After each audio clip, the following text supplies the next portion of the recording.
అక్కినేని నాగచైతన్య హీరోగా నటించిన సాహసం శ్వాసగా సాగిపో చిత్రం ఈ రోజు ప్రపంచవ్యాప్తంగా రిలీజ్ అయింది. పాపం రిలీజ్ అయితే అయ్యింది కానీ ఆ సినిమాకు కలెక్షన్లు లేకపోవడంతో నిర్మాత దిమ్మ తిరిగిపోయింది. సినిమాకు టాక్ బాగున్నప్పటికీ కేంద్ర ప్రభుత్వం 1500 నోట్లని రద్దు చేయడంతో ఆ ఎఫెక్ట్ బాగా పడింది నాగచైతన్య సినిమా పైన. అసలే డబ్బులు లేని ఈ సమయంలో సినిమా కోసం 100 రూపాయలు ఖర్చు పెట్టడం అన్నది నిజంగా సాహసోపేతమైనదే. అందుకే పాపం సినిమాకు ఎవరూ రావడం లేదు. దాంతో చైతూ సినిమాకు బాగా ఎఫెక్ట్ పడింది.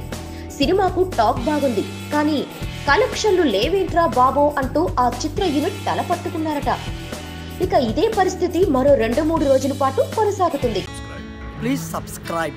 Hi, it's me Purna. Please subscribe. చూసా ఒక హృదయాన్నే కలిసా ఆ హృదయాన్ని